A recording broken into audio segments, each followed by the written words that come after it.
Hi, everybody, and welcome to Masterclass 2. We are so happy to have you with us today. My name is Judith Silverman Hodara, and I am at Fortuna Admissions with this wonderful, wonderful group of individuals. Sharon Joyce, who joins us, Jessica Chung, and Trisha Nussbaum. We're really glad to have you with us with this extraordinary group of individuals because they are S10 experts. So we're excited to have the opportunity to speak with you and to understand a little bit more about what you're thinking about and to sort of understand how we can best help you as you kind of are navigating next steps in your application process. Just a little bit about Fortuna. We are an admissions dream team. We were founded about 9 years ago. And currently we have about 35 former gatekeepers to the world's top business schools, including all of the wonderful schools represented here, as well as a very long list of other schools that you may be looking at. We really encourage you, if anything today piques your interest, we would love for you to sign up for a free consultation. The website address is listed. And these consultations are frequently cited as being some of the best in the business. We're really not doing a sales pitch. We are really listening to you, understanding what it is that's driving you, trying to help you navigate what's going to help you be successful in the application process. And as a matter of fact, a lot of the folks that I talk to say, when we get to the end of the call, they're like, that was great, but you didn't tell me like how much everything costs. I said, well, that will be in the follow-up. But really our first half hour together on those calls is an opportunity for you to learn a little bit more about us and for you to, for us to learn a little bit more about you. So excited again to dive in with Jessica, Sharon, and Trisha. Jessica is a former UCLA Anderson Associate Director of Admissions. Sharon comes to us from Berkeley Haas, and Trisha is with us from Stern. So all of them have incredibly deep knowledge and engagement with their schools. And not surprisingly, we also do a lot of conversation behind the scenes as well. And as a matter of fact, yesterday, a couple of us on this call did a debrief on what to expect from the Wharton TBD. Because this year that question is a bit of a doozy. And one of my favorite things about Fortuna is the opportunity to talk with my colleagues and really, get some good answers going.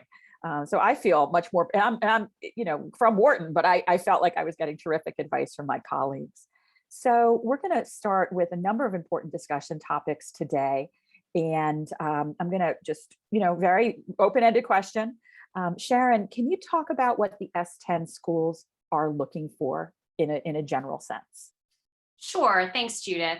I think it's the Fab Four that they're looking for. So if you think about your professional experience, your academic fit for an MBA program, as well as your personal profile, and then overall your fit for that program.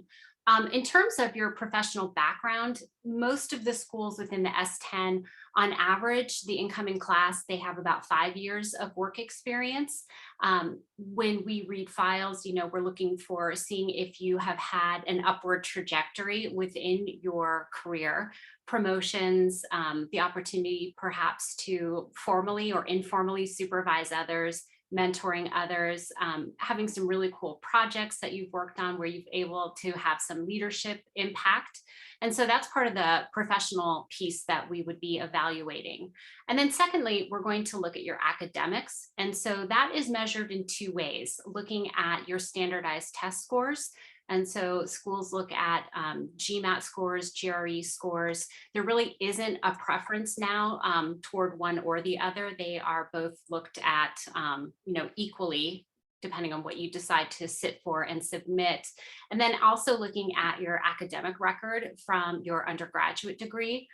Sometimes folks will have master's degrees, PhDs, but the focus generally is on the undergraduate work that you did, simply because that is a level playing field for everyone in terms of one of the requirements for getting into an MBA program. And then also looking at your personal profile. And by that, looking at things like extracurricular activities while you were an undergraduate, things that you've done after graduation. Have you still been involved with your community? And also, do you have some pretty cool hobbies? I remember I used to, when I would read people who ran marathons, for some reason, I always kind of gave them extra points in my mind because I thought, geez, I don't think I'll ever be able to do one of those myself. So looking at your personal profile. So again, extracurricular activities, community service, really neat hobbies. And then there's this other piece about a fit for a program. And I think that in the ways that you can demonstrate that, there's some things that you need to do. You need to be really assertive about making sure that you are attending some of the different webinars schools are hosting, online coffee chats, things like that. More and more tours, thankfully, are starting to open up a bit more, having the opportunity to sit in on classes, whether in person or virtually, connecting with alumni, connecting with students, current students. And I think sometimes the best way to do that is reaching out to club leadership, and picking some people with whom you would probably have a natural affinity to speak with anyway, but really showing that you are going up and beyond just kind of a rudimentary website search, to show that you really understand why Haas is a great fit for you, or UCLA or NYU or Columbia or what have you. And so I think it's really some of the onus is on you, though, to show what you know about that school and why you are a fit for that particular program. Jessica, do you have any other tips about how you can really get to know a school? Or, Sharon was talking about making sure that you connect. Any ideas about a good way to do that? Mm-hmm. Yeah, I think it's so important to put in the time and energy to really get to know the community beyond just kind of surface level insight or information that you can find on a website. Really like utilizing your network, going to the admissions ambassadors of various schools.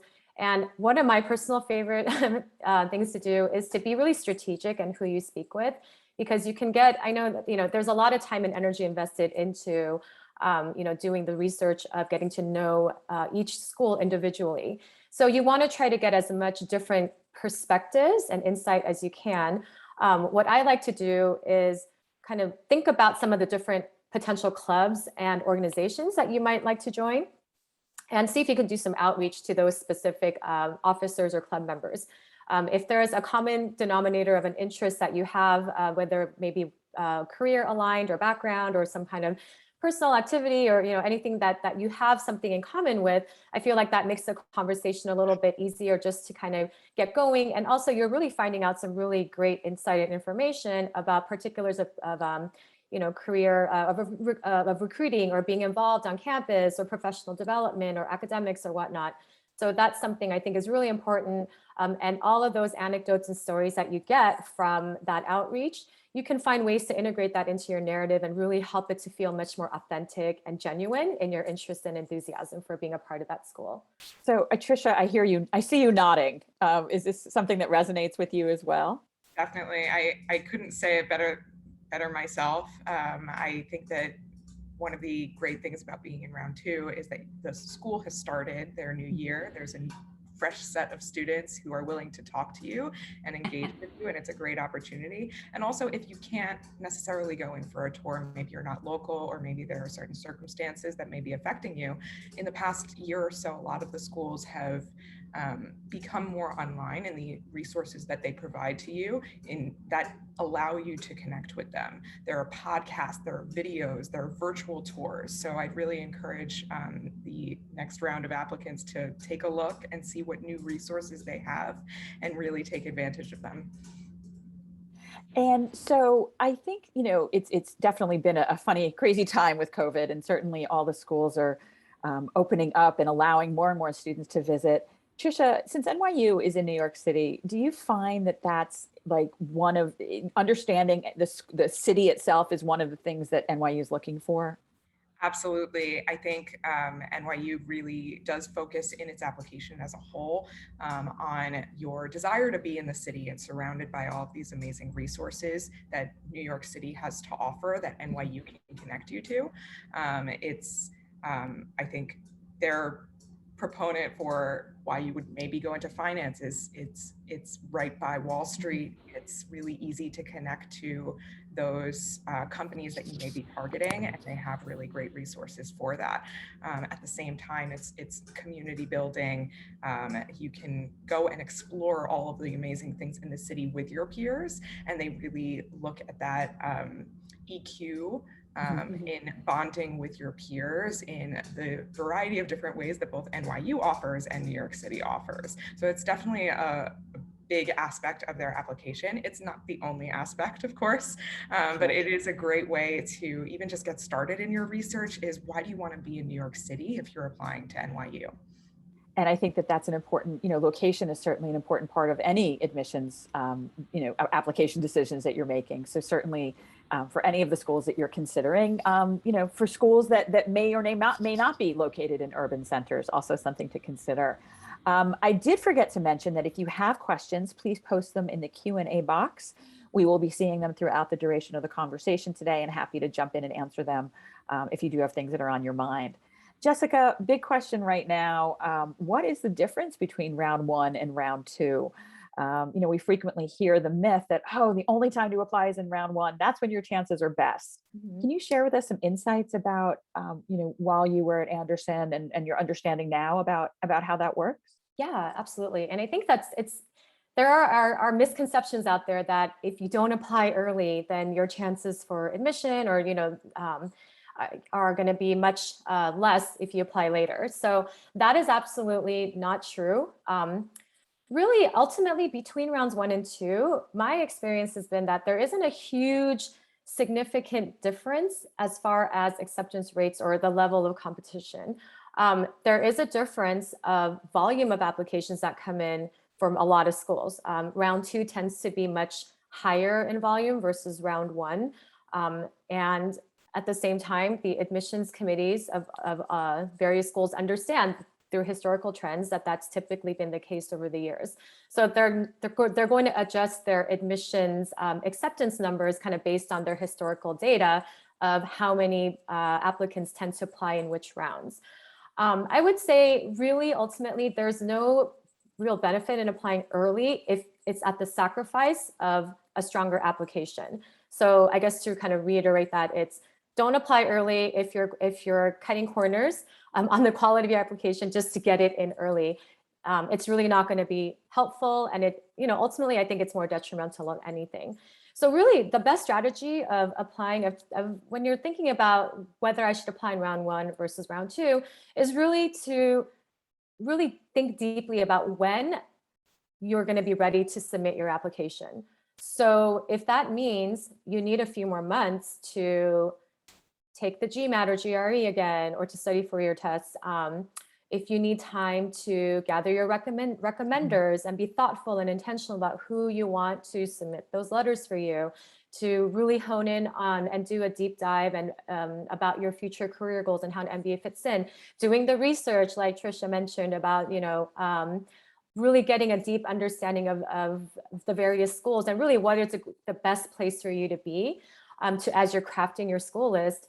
If you need that time to do all that research, it is better to hold off if that's going to help to enhance the quality of your application.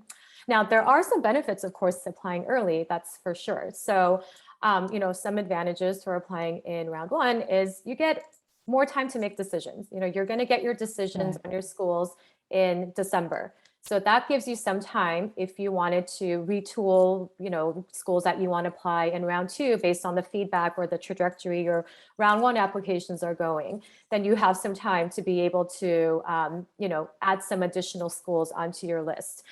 You have some more time to plan ahead. If you know what school you're going to, you can maybe start doing some career prep for your, post-MBA goals early on. You might be able to, have some room to travel or do other personal, take time to do some personal things on your own before you start business school. So there's definitely some, benefits of doing so. If you're coming from, I would say, and this is also kind of in, taking into account, of course, the quality of your application, is if you're coming from a traditionally overrepresented pool. So like a pool of candidates that tend to really be big feeders into business school, it might be helpful to apply early.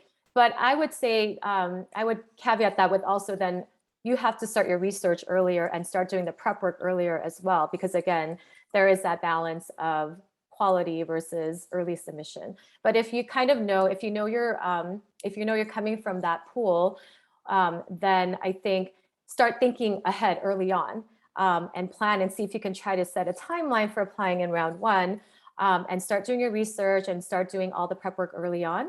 But if it turns out that, life circumstances come up and you can't apply in round one, you know, there is still time, those 2 months, to take that time to really thoughtfully craft a strong application. And I think that that's really going to be to your best advantage as you try to put your best foot forward. Because ultimately, really what you want to do is submit an application that's going to put you in the best light. That's going to help to differentiate you compared to you know, everyone who's applying to the program. And you want to be very thoughtful in how you approach that. And I think that's really helpful with having a coach's perspective, because I get this question, I'm sure my colleagues do all the time, about, well, you know, I have all these different schools. This is my timeline. These are all the things happening in my life. And I want to apply to 10 schools in round one. And then we're kind of here going, all right, but okay, let's think about this and let's be realistic. And like, you know, for us as coaches, that's kind of our part of our role, is to help to provide that realistic balance and give you a good, some thoughts, to, some food for thought to plan out that map of action moving forward. So Trisha, I am going to ask you this question. Jessica, you know, definitely has shared with us some of her ideas about round one, round two, you know, how to approach it. Tell me from your perspective about applying in round two. Yeah, I think there are so many things that I agree with that have already been said. But I think that in general, when you're putting together any application, you want to make sure that it's the strongest that it can possibly be. So again, you don't want to rush an application to get into in an earlier round, and you want to take that time to make sure that you have the strongest application that you can possibly have. So I think that's really important. At the same time, you have to think about the fact that everyone's trying to get into the school who's applying. Right. So how can you really stand out? And I think that's really the core of this question here. And it's your passions. It's what really drives you to want to go to this school. It's being introspective. The dean of NYU actually talks about this year after year, about how it's not necessarily, you know, that you have the strongest academics or the best test scores. What they think about when they're reading your application and reading a compelling story is, if you're in a networking event surrounded by other really great candidates, are they going to remember you? And what they remember are those really interesting things that you're really excited to share with them. So really think about not necessarily what they want you to tell them, what you think that they are looking for, but think about what you actually want to share with them, and what you are passionate about, and how you connect to some of the things that they've talked about in your research or on their website that have really resonated with you. Also, in terms of just deadlines as well, I know NYU, actually the second deadline has already passed. We're at the third deadline, but they actually do a very good job of explaining this exact difference in between the rounds. They say very explicitly that it doesn't necessarily matter when you apply when you feel your application is the strongest. They actually say that on the website, and they're unique in that their rounds aren't exactly rounds. They're more just deadlines, and it's more about when you will hear back from them than anything else. But I think that advice is good advice for all of your applications. So actually, there's a question that's kind of related to what you're talking about, which is, you know, if there is a deadline, is it better to apply? Like, does it matter how close to that deadline you apply? Does it need to be a week before? Can it be the day before? Does that sort of, from what I understand, that's the question. Does it make a difference if you submit earlier or close to the deadline? Judith, I would say one thing, and I think we can all attest to this, having worked in these programs. It is highly unadvisable to hit submit about 10 minutes before the deadline. Invariably, every year, there's a handful of schools where the system crashes. I would say, you know, we don't look at date stamps, or we didn't look at date stamps when reviewing applications. If you made it in by a certain round, you made it in by that round. And so that didn't matter to us. But in terms of your own sanity, I would definitely give yourself maybe a few days out from a deadline, so that, heaven forbid, something does go wrong with the technology, you have time to reach someone during normal business hours to get some help if there's something kludgy happening with the technology. I will share with you a personal story. I have a nephew who applied at 11:59 to one of his undergraduate choices on the day it was due. He told me the next day, I'm like, I work in this industry and you did what? Okay, I will also tell you that like his credit card didn't go through. So it was not simple. Needless to say, do not imitate my fabulous nephew. Please give yourself a day because, you know, stuff happens. It happens all the time. It happened when we were getting ready for today. So hate to say sound like, you know, your bossy aunts, but we definitely think that you should try and get it in beforehand. And I also have some other interesting questions that are coming up, and I'm going to, as we go through them, I'm going to make sure that they're related to the topic at hand. I'm going to talk to Sharon about pitfalls. And Jessica, Trisha, you definitely have a list of these because I know we chat about them, but what are some things, Sharon, that you've seen both in your career at Haas and then working with Fortuna in terms of a real pitfall about applying? Oh man, I wrote a list of 6. How many? Okay, good. Go for it. You know, I was thinking, don't underestimate how much letters of recommendation can impact the review process. And I think we all have stories where we're reading an application and we're super jazzed about the person who is in front of us on paper. And then we get to the letters of recommendation and they fall flat. You know, maybe they're complimentary, but it's in a very generic way. There's no examples. There's no kind of key highlights of why they are saying these nice things on your behalf, just very surface. And so make sure that you are managing your letter writers. I know with our clients, we help them prepare kind of a bulleted briefing to make sure that those who are supplying letters of recommendation on your behalf are really equipped to do so. And I know that we also try to take a strategic approach too with letters of recommendation. Perhaps, you know, the first letter writer is really hitting on your intellect, your capacity to do really good work in a rigorous academic program. You're a learner and you will do very well academically.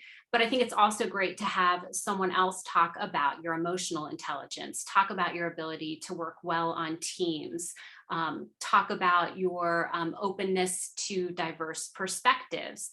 So again, don't underestimate the value of letters of recommendation in the review process.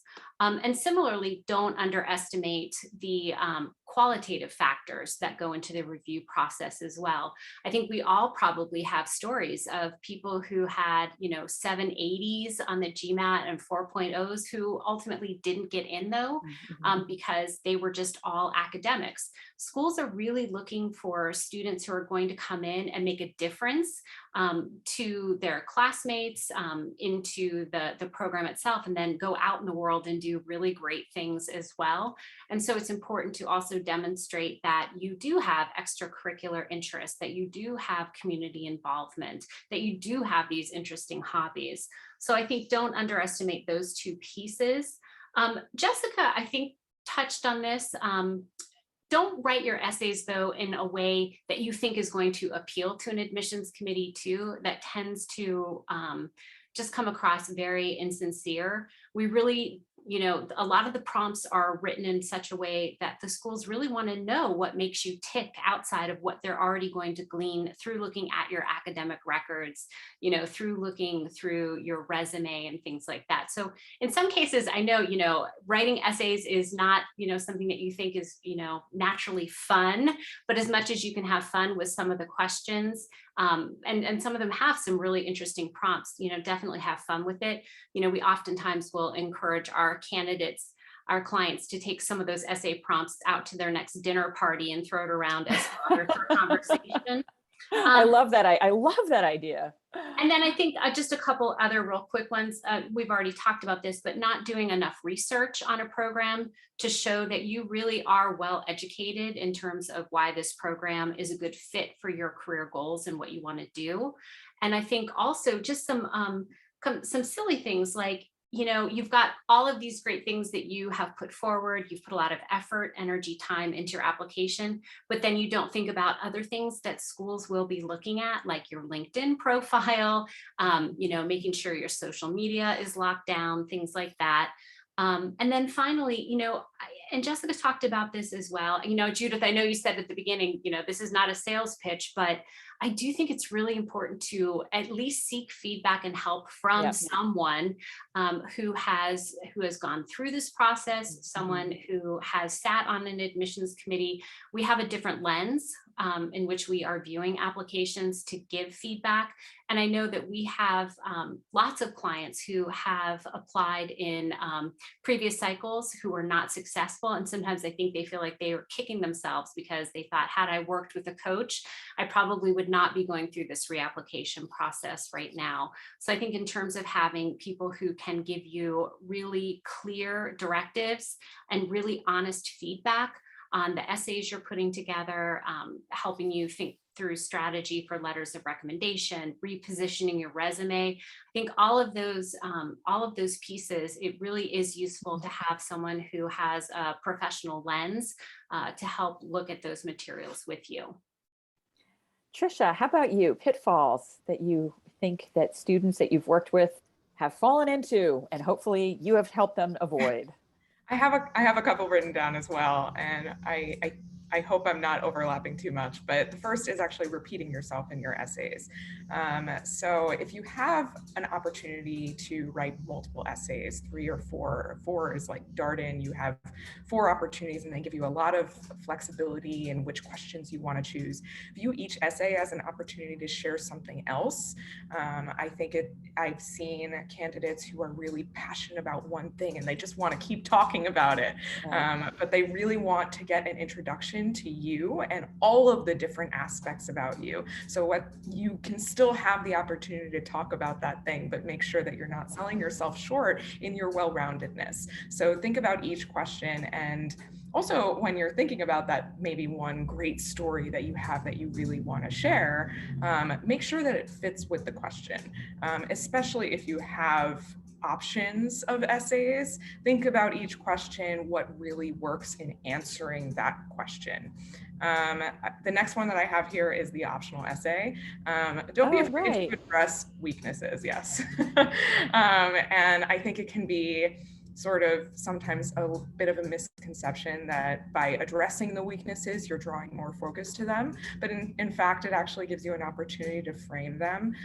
The admissions committee will likely be able to see some weaknesses in your applications. They're going to be discerning and really evaluating you. So you have an opportunity here to frame their expectations and talk about some of the great things that you've learned from potentially those weaker parts of your applications and what you're looking forward to. So don't dismiss the optional essay.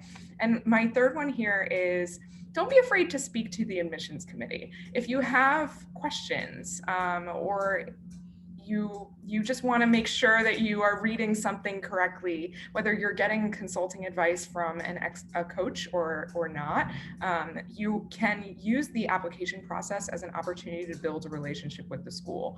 And I think it helps you get deeper insight by having that connection with the school. And I would add, Trisha, if I can, that it's not, the schools are not looking at you sideways when you call, right? You can certainly give your name. Hi, this is Josh. I have a question. And they want to be helpful. And I sometimes would sit at the front desk when I was at Wharton and people would not tell me who they were because they were afraid that somehow it was going to end up in their file. And I'm like, no, really, we're pretty friendly and we will help you out. And it's not going to be a black mark that you had a question. So, when in doubt, definitely pick up the phone. And I personally like to pick up the phone as opposed to sending an email, because then sometimes you end up in email purgatory where you're like, are they ever going to get back to me? Exactly.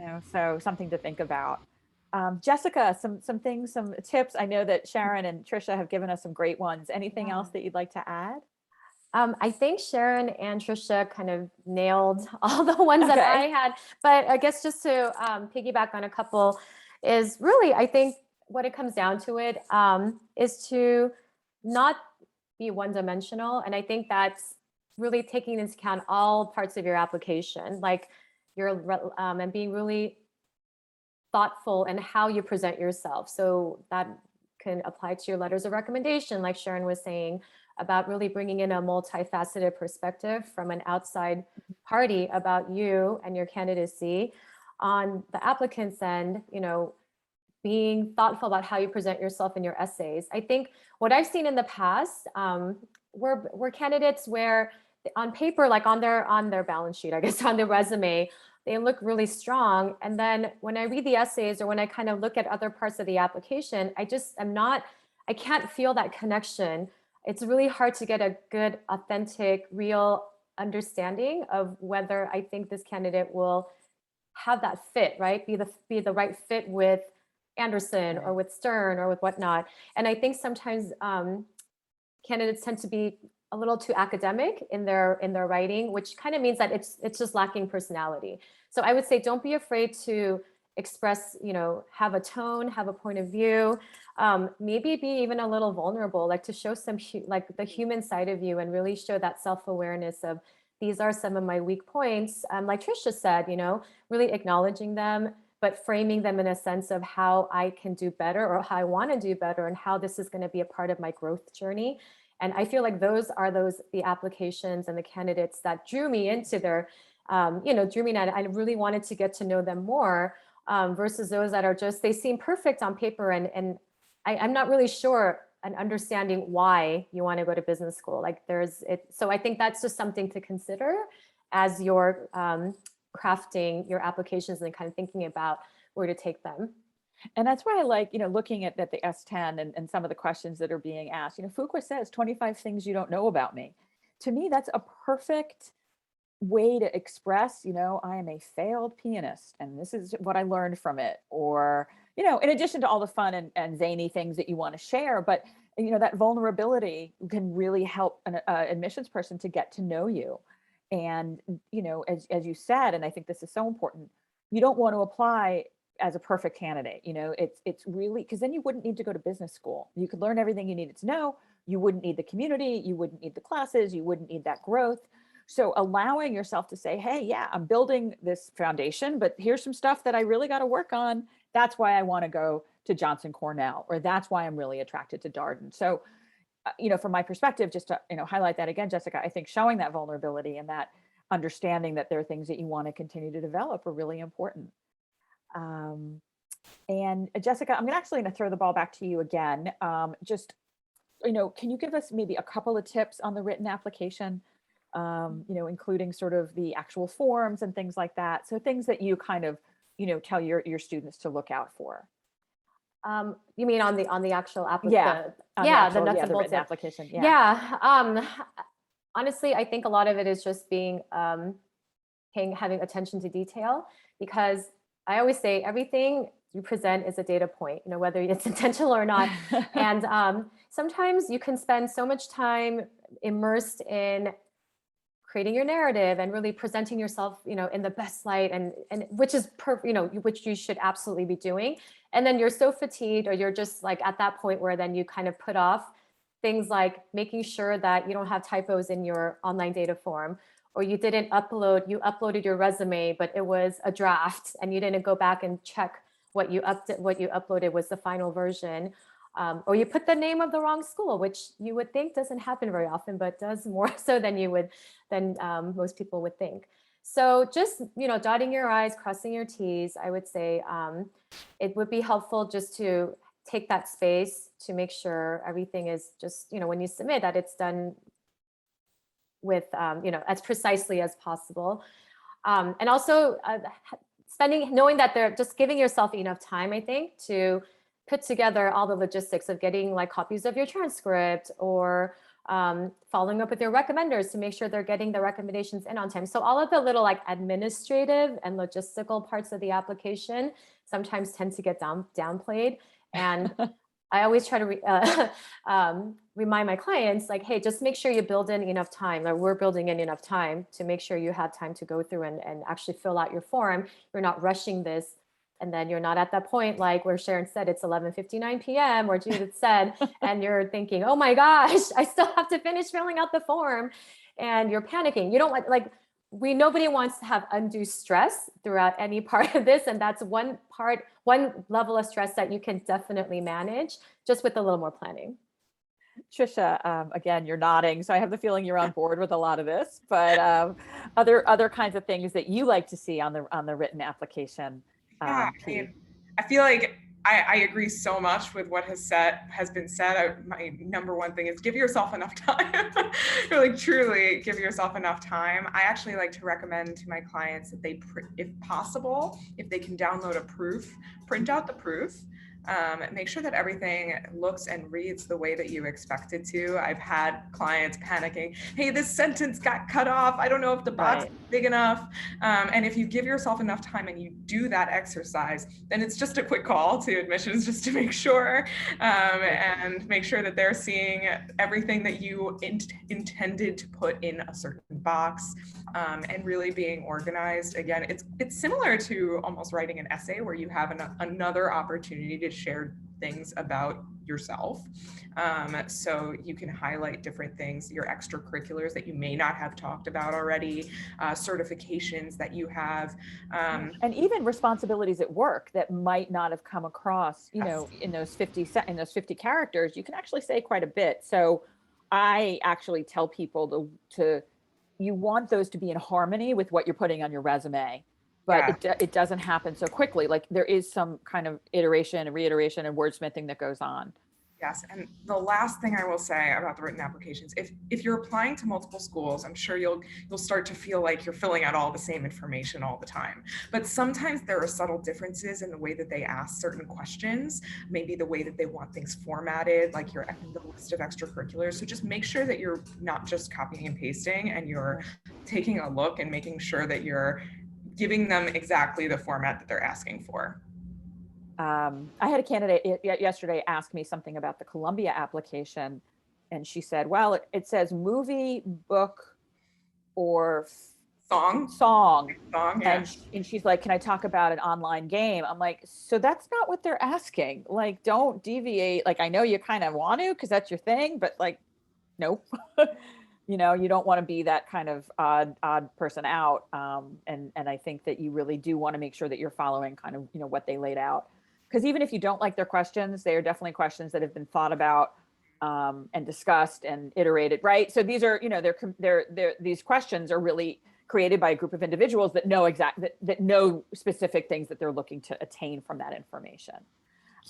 Sharon, tips about written application. Well, you know, obviously what my colleagues have said is just good stuff.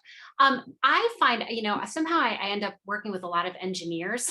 So I do think, you know, in the world of engineering, the type of writing that you do is very technical, very concise, very succinct. And as I was saying earlier, some of the prompts are very imaginative. Having some vivid imagery really helps pull the reader in. And so I do think sometimes, like taking, as I said, some of the prompts to a dinner party and just throwing out as conversation fodder, or also thinking about maybe even taking a creative writing course online or something like that to get that other side of your brain really working. I think that is something that can be really useful.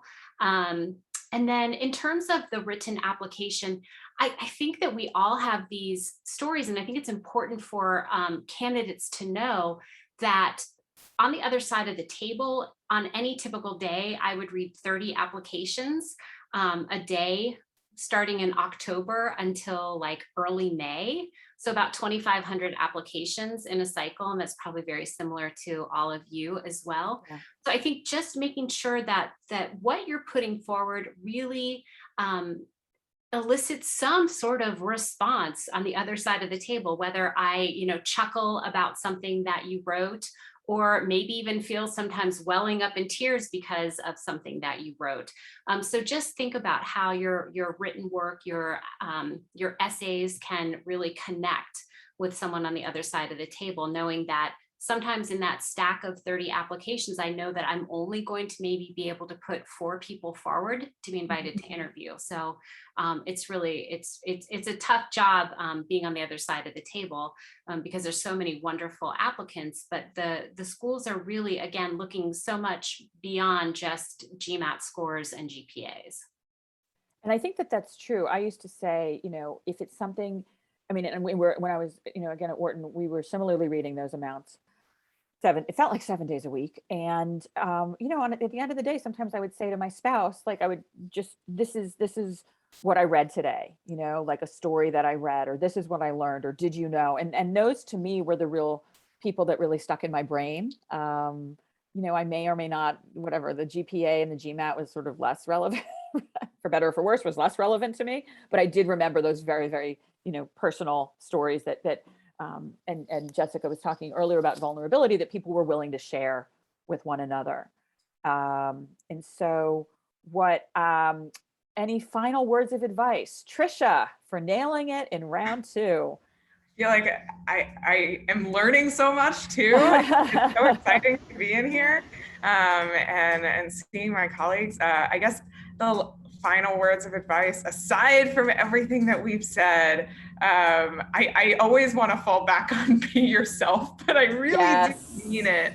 And it's you want to be authentic. I know we've said this. I feel like I'm beating a dead horse a little bit, but I really think it's true.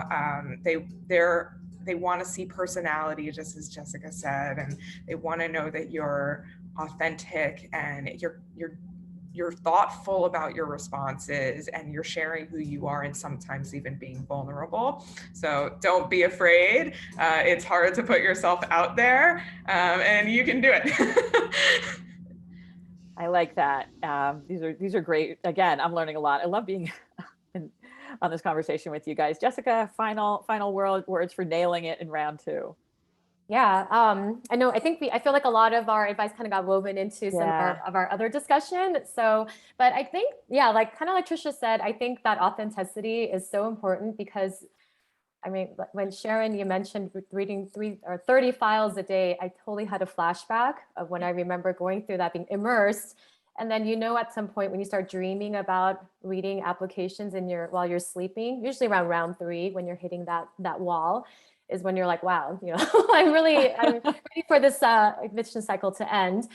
But the ones, at that point when as a reader, you're starting to get a little bit of like reading fatigue, but still those ones who are genuine and really kind of showed their true self and weren't afraid of it. I think weren't afraid of being myself, of course, like in the setting of within the lens of applying to business school, but you can tell that there was a lot of thought and care put into the story and into the application. And I feel like that was really, I loved it. It made me feel like even when I was so tired, like this is a part of the job that always reinvigorates me.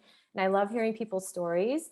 And the more that you can create that emotional connection with the reader, the more I feel like they'll be compelled to want to get to know you.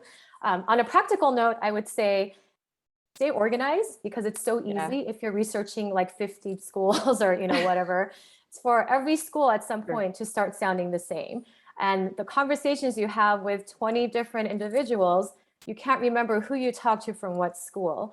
So I think on a practical, from just a practical piece of advice is to just find a system that works for you as far as staying organized, knowing exactly like who you've spoken to at what schools, the research that you've done, maybe like websites. I think some of my clients have a spreadsheet that they use just to keep track of all the research and all the due diligence they've done. And I think that was actually really helpful because, just referencing back to that document after months of doing the research made it so much easier when it came time to actually starting on the applications, writing essays and kind of doing all of that introspection and compiling all that data that you gathered, just having something to refer back to jog your memory in an organized fashion was super helpful. And Sharon, last parting words. So I'm not sure if it's technically nailing it, but honestly, I feel like with a lot of my clients, I give the advice of like, put some blinders on. I do think that this whole process, it causes a lot of anxiety, right? Like it's such a subjective process. The balance of your life is in the hands of others who are going to be reviewing your materials and deciding whether or not to move you forward in the process. And so I think that while it's good to sometimes look and see what's happening maybe a little bit on GMAT Club or Clear Admit, you can really go down a very unhealthy rabbit hole of comparing yourself to others on these anonymous boards. And so I think, just be really focused on putting together the best application that you can, control the things that you can control, and then go do some yoga or go for a run or go for a hike after you hit submit. And just try to keep doing things that are really healthy versus, I think, having this very unhealthy constant checking of different boards and things like that, because it can drive you crazy. And so I think just after you hit submit, engage in some self-care and, put good vibes out in the world for yourself. I love that. And I think that's really hard to do. And I think it's really important to do. It is a grueling process. And that constant comparison to, oh, well, this person works in my company and she got in 3 years ago and I have higher grades, or, I have higher stats, but I don't have this recommendation, So, and social media certainly, for all of its good things, does not help that, because there's always that comparison that goes on, between candidates. And it's a little bit different, right? Because you're not sitting in the lunch cafeteria with all of your senior high school, your buddies. It's like you're comparing yourself kind of in the universe of people that you believe to be applying. We got some great questions, so I'm going to bring those up real quickly. So Elliot, you had asked about the GMAT, and if it does not go well, do you think it would be too quick to apply in this round to 1 or 2 schools, or should I wait to give my application a lot more time and thought? So your question is, you're kind of wondering, like, should I test the waters once I get my GMAT score, or should I wait? Trisha, do you have a sense about testing the waters for round 2? You're muted. Sorry. So I just want to make sure I understand the question. Yeah. So basically, Elliot says that he's going to be taking the GMAT. If he gets the score he wants, is it too quick to try to apply to a couple of schools in round 2? I mean, it's not necessarily. I think I would still reiterate the point that we've made. You still want to be discerning about the entire application. It's not just about the test scores. You want to be thoughtful about all of the different components, the essays, the application, your extracurriculars, your professional experience, your resume. There are a lot of different components. So it's not necessarily that it's too quick. I would say it's personal. You want to make sure that you have enough time to consider all of the components, and when ultimately the GMAT or whatever test you ultimately decide to take is one component of a larger application. And also, Elliot, you said you were not sure which schools we're going to be applying to. So that's also part of it, right? Because you might have to be looking at a reapplication in a year's time. And you just want to keep that in mind, right? So you might decide, okay, well, I'm going to give like my top school a choice and my third school a choice, and a try and see how it goes. So there's no harm, no foul. It's just, sort of, I think what Jessica, Sharon, and Trisha have been saying is that it is a process. It is, and you really want to be able to do that introspection and submit something that you're proud of in January, right? So that, because that is such an integral part of the process. I think that, it's tempting to be like, oh, I got a 740 and I'm ready, but then there's a lot of other stuff that you're going to be doing to get ready. Sharon, I'm coming to you with a question about careers and career gap. If I started my first job 4 months after I graduated, because that's the start date I was given, is that a gap that I need to address in my application? Not necessarily. I mean, I think a lot of us have seen people who graduated and they take some time off over the summer to travel or do other things before taking on their first full-time job. And some schools will be very specific in the instructions, though, of what gaps they do want explained. Mm-hmm. However, I think that if there's ever anything that you think might, raise the antenna up on an admissions committee member, Sure. Every school in some form or fashion has an optional section where you can address anything. And I think it's simple enough to say, you'll note on my resume, I graduated, on X date, but I didn't start my job with Y company until X date. And that's because that's the offer start date that they gave me. So in that interim time, I, helped out with my family, or I traveled, or, I took another course for fun and something. So I think anytime, additional explanations to talk about something that, again, an admissions committee might wonder about, I would definitely take advantage of that. And I think that that's, to me, the optional essay is, if it's kind of something that's keeping you up at night and you're like, oh, is this an issue? You probably want to use the optional essay to address it. So I would definitely agree. You don't want to submit and wonder in the back of your brain, oh God, I should have said something. Exactly. Jessica, there's a question out there about not having a current or previous supervisor write a letter of recommendation. And thank you so much for asking that question. I'm unclear if it's because you work for a family business or there's a reason that you can't get a current or a previous.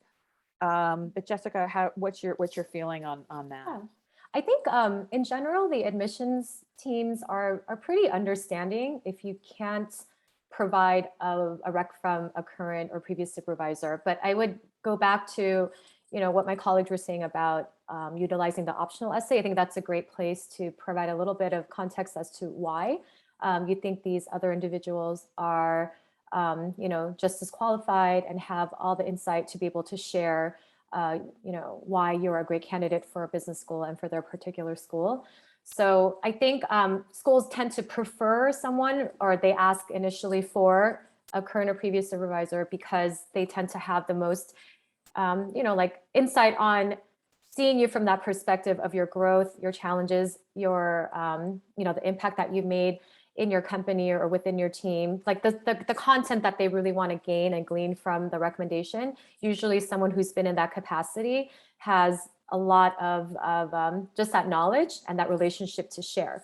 But, if you know that there are alternates, and for whatever reason, it could be, you work for a family business, or there's maybe you created a startup and you don't have a supervisor, right? You're an entrepreneur. So there are some other options that are good, but the optional essay is, I think, a great place to address and provide a little bit more information on that. And this is a question for Sharon about the fabulous Berkeley Haas question. What makes you feel alive? How do you approach that versus the normal Y MBA? Again, that's one of those really creative, what makes you tick outside of what you do for work. And so I do think that's a fun one to bounce off with family and friends, with people who know you well. Think about hobbies, think about your outside interests. I've not had any clients who have been invited to interview at Haas who wrote about anything related to work in that essay. I think, some of the more memorable ones, someone talked about they're a pretty avid outdoors person, and they had a particularly really interesting time at the Grand Tetons. So they wrote about that. I've had someone talk about their photography hobby and using that as a way to connect to others. I had someone else talk about, their love of baking and being able to make things that is sort of an expression of love, when they give away some of their baked goods to others. And a lot of that baking happened during COVID.